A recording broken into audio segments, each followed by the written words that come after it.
ये Matthew Arnold की लिखी हुई पोएम है रघुबाई चैपल। और मैथ्यू अर्नॉल्ड की बात करें तो 24 दिसंबर 1822 लेले हम इंग्लैंड में इनका बर्थ हुआ था। इनकी डेथ 15 अप्रैल 1888 में हुई थी। इन ऑक्यूपेशन से ये पोएट थे, क्रिटिक थे, इंस्पेक्टर ऑफ स्कूल्स थे। इनके मेजर वर्क्स लिखे हुए हैं डोवर बीच, स्कॉलर जिप्सी और थायरेसिस। स्टाइल इनकी थी रिफ्लेक्टिव, मोरियलिस्टिक और फिलोसफिकल पोइट्री लिखते थे ज़्यादातर। इनकी जो पोइट्री थी वो थीम्स थी इनके loss of faith, human struggle, spirituality और मॉडर्न कन्फ्यूज़न। बैकग्राउंड की बात करें तो ये पोएम जो है 1857 में लिखी गई थी, जब ये रघुबाई चैपल जो है विजिट किए थे अपने फादर, जो इनके फादर का नाम था वो डॉक्टर थॉमस अर्नॉल्ड था, जो कि हेडमास्टर थे और वो बरीड हो गए थे वहीं पे। उसके ऊपर इन्होंने ये पोएम लिखी थी अपने फादर के ऊपर। और ये एक एलेजी है। पोएम के जो कैटेगरी है ये वो एलेजी है। एलेजी मतलब होता है कि सैड पोएम है, और जो कि इन्होंने अपने फादर की मेमोरी में लिखी थी। इसमें इन्होंने बहुत सारा एडमायरेशन और मॉरल रेवरेंस बताया है अपने पिताजी के बारे में, जो कि इसमें पर्सनल इमोशन जो है इसमें ज़्यादा रिफ्लेक्ट हो रहा है इनका, कि इन्होंने थॉमस अर्नॉल्ड जो कि इनके फादर थे उनके बारे में इन्होंने अपनी फीलिंग्स को यहाँ पे बयां किया है। तो इससे पहले आपको बता दें, जो ये जो चर्च होते थे यानी कि चर्च यार्ड जो होते थे, वहाँ पे पहले स्कूल चलते थे साथ में, चर्च के अंदर ही स्कूल हुआ करते, उसी में से ये भी एक रघुबाई चैपल भी एक स्कूल था।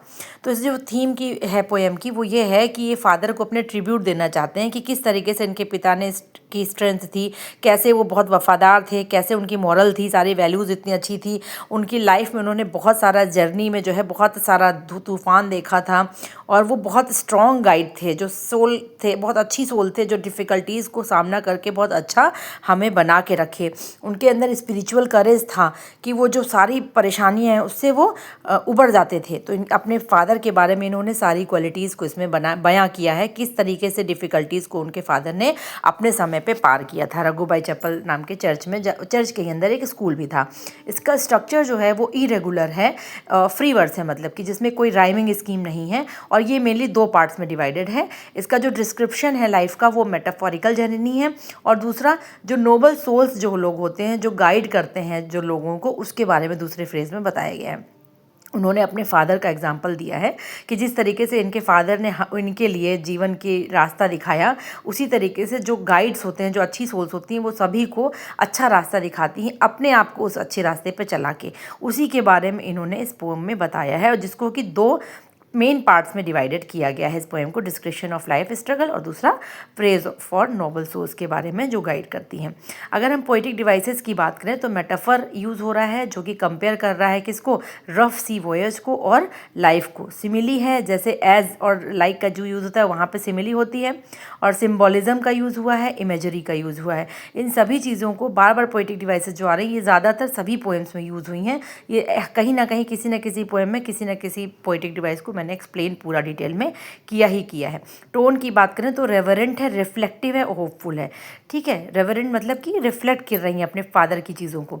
तो इन्होंने फादर के जो पोएट थे रघुबाई चैपल, वो फादर के बारे में सोच रहे हैं और उनके मूड के बारे में बता रहे हैं कि कितने शांत नेचर के थे, लेकिन दुखी भी होते थे तब भी वो शांत रहते थे। और जो चैपल जहाँ पे वो गए हैं वहाँ पे उनकी मेमोरीज़ याद आ गई हैं, उनके फादर की जो गुडनेस थी, उनके सबकी चीज़ों की मेमोरीज़ याद आ गई हैं। इतना शांत वहाँ का माहौल है। जैसे सैडनेस वाला जो सीन होता है, वो सारा सीन इस पूरे स्टैंजाज में दिखाया गया है कि किस तरीके से कोल्ड का महीना है और कैसे शांति वहाँ पे छाई हुई है। जैसे कि जो तूफ़ानी समुद्र होते हैं वो ह्यूमन की स्ट्रगल की वजह से, जैसे होता नहीं, ये तूफ़ान निकला रहता है, उसी तरीके से इसमें बताया गया किस तरीके से मॉरल स्ट्रेंथ और फेथ जो है नोबल को और कमज़ोर लोगों को अलग कर देता है एक दूसरे से। जो नोबल इंसान होते हैं वो शांत रहते हैं, परेशानी के वक्त में भी क्या रहते हैं, बिल्कुल काम, बिल्कुल शांत। उसी तरीके से जो वीक लोग होते हैं वो फड़फड़ाते हैं, बहुत बोलते हैं। इसका कंपैरिजन इस दूसरे वाले स्टैंजा में बताया गया है। फिर इसमें बताया गया थर्ड वाले में कि किस तरीके से जो पोएट है वो अपने फादर की चीज़ों को मॉरल लीडर की तरीके से दिखा रहा है। कैसे दिखाता है कि वो कितनी अच्छी सोल थी, कितना अच्छा उनके अंदर पेशेंस था, कितना उन्होंने अपने लिए बलिदान किया, कितना लोगों के लिए काम किया, कैसे वो लोगों की हेल्प करते थे, शांति थी उनके अंदर, किसी तरीके से भी कोई दिक्कत नहीं थी उनको, हर तरीके से वो दूसरों की मदद करने में लगे रहते थे, कितनी अच्छी सोल वो थे, इसके बारे में बताया है।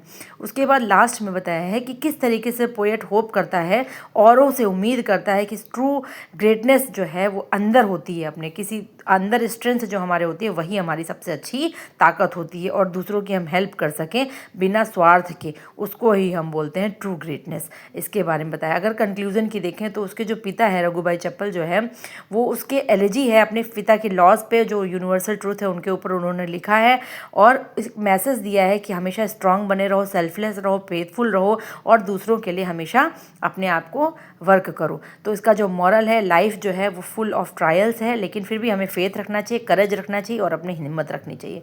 Thank you so much.